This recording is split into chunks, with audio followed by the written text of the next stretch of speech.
Okay, good people. We jumping straight back in that thing, right? So this is part two, because my phone just decided it wanted to be anal and die. So we jumping straight on back in. So Three of Wands and the Seven of Swords. So I stopped and because I was saying that, sometimes you got to cut people off and you can't give them no explanation. And I gave the example that sometimes, you got a good friend and you love her, but it's just her energy just can't go where you going. So you just stop fooling with her, right? And to her, what's wrong? You being messy, you acting funny, you've betrayed me, you've deceived me because I thought we were friends. And the whole time, you really want to let her know that I do still love you and we are still friends, but I just can't hang with you anymore, okay? So this Seven of Swords, wherein sometimes can show that somebody is being very treacherous. It can show somebody being deceitful and lying and doing things behind people's back. But in this case, that's not the case. It on the surface may look like that, but it's for a bigger purpose. I feel like somebody had some type of bless me, excuse me. You received some type of direction and instruction from God. And you were told, and let me tell you something, when we get those type of, what I continue to call whispers, sometimes it can come via a dream, sometimes it can come via meditation, sometimes you can go to church and get an aha moment, sometimes you can just be sitting and go into a deep imaginative mode and get an aha moment. Somebody got or, because I'm just going to be real, because we are in the, it's easier to talk to spirit right now. So some of y'all had an encounter with a spirit that told you need to stop doing this, you need to leave that place, you need to stop doing that thing. And if you don't, it might have showed you the consequence and repercussion of your disobedience. So you might got told to cut somebody off, you might got told to leave a job, you might have got told to whatever, okay? And I believe that whatever you were told, if you don't do said thing, will affect your ships coming in over calm seas. It will affect the work that you've been doing, okay? It will affect all the seeds that you've planted to see things grow in your life. Well, if you don't stop doing said thing, or stop doing said person, or stop hanging with that people, whatever the case may be, it's going to affect your harvest. It's going to affect what God got for you. And so you said, oh, okay, well, shit. Anybody with any common sense would say, say less, bruh. You know what I'm saying? You're going to go ahead and make that decision to cut off people, places, and things that just can't go with you, okay? And sometimes you got to take action and explain yourself later, okay? Sometimes you got to take action and just explain yourself later. And if the person wants to understand, then they will. If they don't want to understand, then there's nothing that you can say that will make them understand, okay? Show me more and show me clearly, sweet spirit. More information, please and thank you. I do apologize for those of you who are back for part two, that abrupt cutoff. Shit happens. Technology is definitely going to start technologying because we are in a Mercury retrograde pre-shadow phase, okay? So just bear with the technology, y'all. Bear with it. Show me more. Oh, Spirit said take that, and I will. Seven of Pentacles. Okay, yeah, because listen, let me tell you something. What I just say, some of y'all done planted some stuff.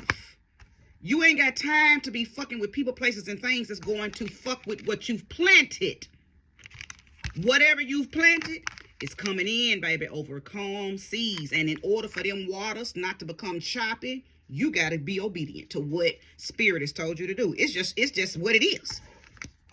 Now, as I mentioned in the talk on part one, before I started the reading, I said many of you got the memo to go low in September. Many of you got the memo to begin to self-reflect and feed your inner wisdom in September. And if you didn't do it in September, maybe you got the memo in October. Whenever you got the memo to stand down and go in, you did it, okay? And your obedience, your diligence, your dedication is bringing about fruition. Rewards, relief, release, whatever you ask for, because everybody's seeds are going to be indicative of different things. Okay, but nevertheless, 7 of Pentacles, baby. 7 of Pentacles. Reward, assessment. Ain't nothing like planting something and seeing a little bit of what you've planted already coming into fruition. My parents have a garden, and they be so proud. They got tomatoes and cabbage and kale and corn, all kind of shit. Well, not shit. Let me not call it shit, but just all kind of shit. Good stuff though. And they be so excited when they see the small little tomato. It's something gratifying when you see the fruit of your labor, even if it's small. Okay, you don't want to mess that up. You don't want to miss out on an opportunity to watch your seeds grow, all because you fucking around with people, places, and things, and atmospheres and environments that are going to take you away from the very thing you need to be focused on. Now, as I was saying that, I thought of children. Some of y'all, come on, Spirit, speak. Some of y'all are running with people, going places and doing things, and it's taken away from your children. It's taken away from the time with your children. It's taken away from the money that you should be spending on your children. It's taken away from you putting food in your house. It's taken away from things that should be feeding your home, feeding it mentally, feeding it literally, feeding it emotionally. You're doing things and you're going out and you're being with people and you're just living a lifestyle that isn't conducive to your responsibilities. And this is what this is saying for you. Okay? Show me more and show me clearly.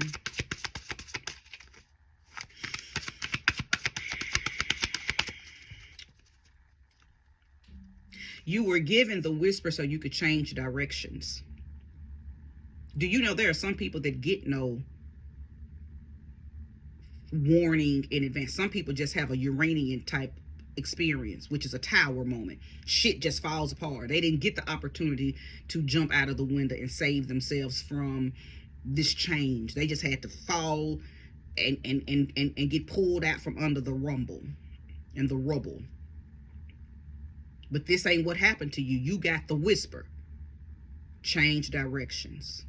Focus on your seeds. Focus on the things that you've been asking for. Pull back. Mayday, mayday. Pull back. Pull out. Some of y'all still playing now. Some of y'all still want to put the tip in. You still want to, okay, well, God ain't gonna say nothing if I just, no, listen. You can lie to yourself, you can play with yourself, but you can't play with the universe. You can't play with your ancestors. You can't play with your spirit guides. They know what you about to do before you do it anyway. So who you fooling? Quit playing. If you've gotten divine direction to do something, do it. Because let me tell you what happens when you be obedient and then the shit hit the fan and you fall under that towel. Now you blaming everybody else. Well, my baby daddy or my baby mama, that's my job. No, it's your fault. When them towels fall, it's your fault. And then you want to look for somebody to pull you away from under the rubble. You want somebody to save you. You want somebody to feel sorry for you. Hell no. People don't have to come to your aid. People don't have to come to your rescue. When people decide to help you because something has happened, it's because it's out of the kindness of their heart. Nobody is obligated to do anything for you. There was an old rap song, and those of you who are into rap and you know old rap music, y'all know that song, Nobody Needs Nobody. Don't nobody need, nobody should be on this realm demanding that people help them, because everybody got their own life, their own path, and they need themselves for their own help. But see, that's what happens when people are disobedient. You become a burden to other people because now you want to make your emergency somebody else's urgency. And that's one thing that people know about me. I don't give a damn about your emergency. Your emergency ain't my urgency, because I'm pretty sure that there was something that you were supposed to do before this emergency happened that you didn't do. And I'm not mean. I'm not mean. I help when I know when I am guided to help, I help. But sometimes some of y'all help and really you enabling. Sometimes some of y'all help and you're enabling. Show me more, show me clearly. Show me clearly. I show. The Emperor. Getting back in alignment, getting back in leadership, getting back in control, back in power of thyself, renewing that. For some of y'all, that's what's coming in on them ships. Power. He-man. For you men who are watching, I know that you probably dealt with somebody that stole your power from you, demasculated you. You probably dealt with one of them old masculine women. You probably dealt with one of them old masculine women who talked to you any kind of way, treated you any kind of way, made you feel less than, probably was unappreciative. No matter what you did, you know, it wasn't good enough. But let me tell you how I don't feel sorry for you, because you chose her. Women who operate like that, been like that since day one. So maybe you were attracted to her from a lustful standpoint. You didn't necessarily check in to her personality. Maybe she had a fat ass, big titties, big lips, real nasty sex, you know, all that stuff, all that shallow shit that men choose a woman for. And then when it's really time to see what you married, you realizing you married a real bitch. And that ain't no term of endearment. I'm talking about real life. And she done drug you through the motherfucking mud. You don't even feel like an emperor no more. You don't feel like no man. You got that whisper to leave her ass, because all your power is trying to be restored. All your power is trying to be restored.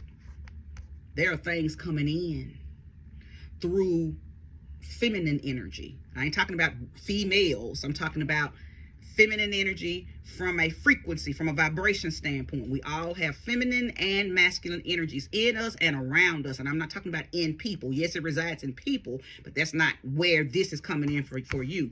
There is something about the water that's trying to replenish you, males. Your ships that's coming in. It is, and it wouldn't shock me if many of you, your mothers are deceased, or your grandmothers, or some type of maternal guardian, or some woman that you looked up to as a child and she's deceased now. She's looking out for you. Your whisper came from that source. I'm talking to a good man who's just been drugged by a bad woman. You're about to be restored. Your money's going to be restored. Your confidence is going to be restored. Your leadership, you're going to probably meet a woman who loves how you lead. You're never going to deal with a woman again who doesn't allow you to lead, who demasculates you. Okay? Let me show. Let me see.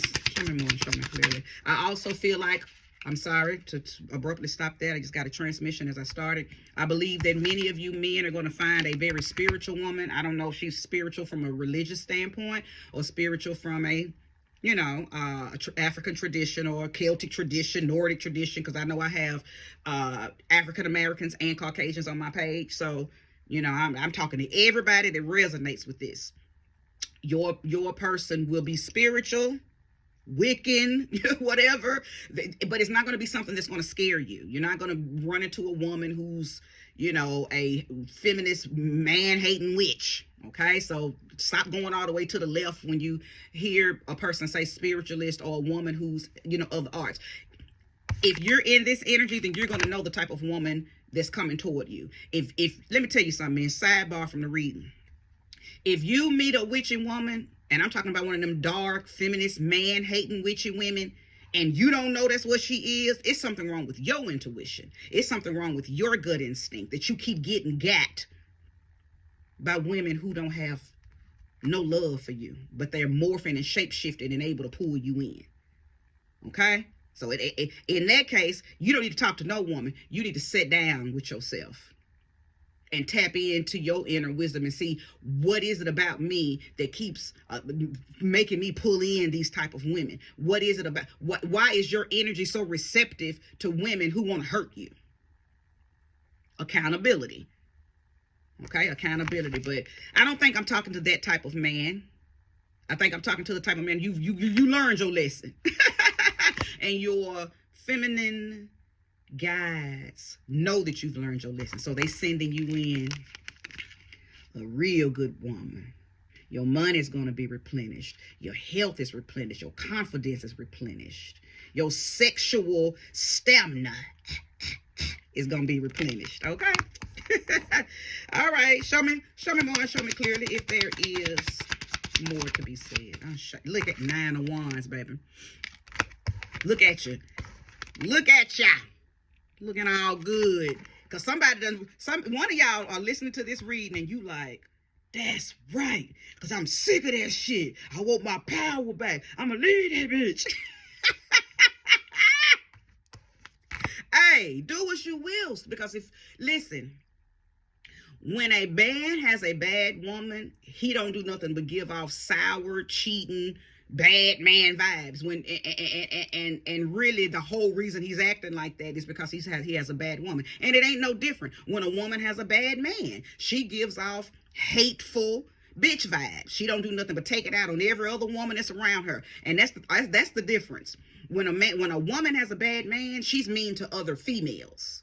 Girl, why you mad at me because you fucking with somebody who treats you like shit? Why are you taking that out on me? I've been around unhappy women who take their depression and unhappiness out on other women. Okay? Men don't necessarily take it out on women. They just start cheating and they don't have any respect for the women that they're cheating with or the woman that they're cheating on. Okay? So I think you have said, wait a minute. My stamina gonna come back if I leave this bitch? My confidence gonna come? I'm finna start looking good? I'm gonna have the ambition to get in the gym and work out and get my shit together so I can pull in this goddess?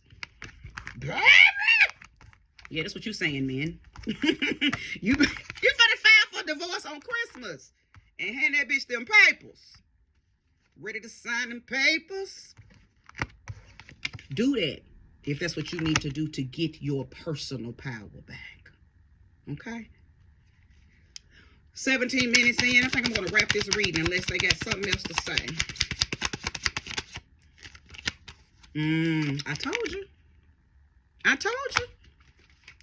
Listen, once you make the decision to tap back in, and not to mention this is Aries energy, so that lets me know that I'm talking to someone. And this is, yes, I'm still talking to men, but women, this is for you too. Okay, I know I just kind of gave a nice little segment piece for men, but once you choose you again, once you learn to put you first again, it ain't gonna take long for you to meet somebody that's gonna match that energy. Okay, I'm telling you, that big ship is love. That big ship is companionship. That big ship is compatibility. That big ship is your person. And then look what came out. The 4 of Wands, baby. The 4 of Wands, baby. Celebration. Freedom from the bitch. Freedom from that bad man. A bitch. Okay. Excitement. Because you done met a new god. A new goddess. Okay.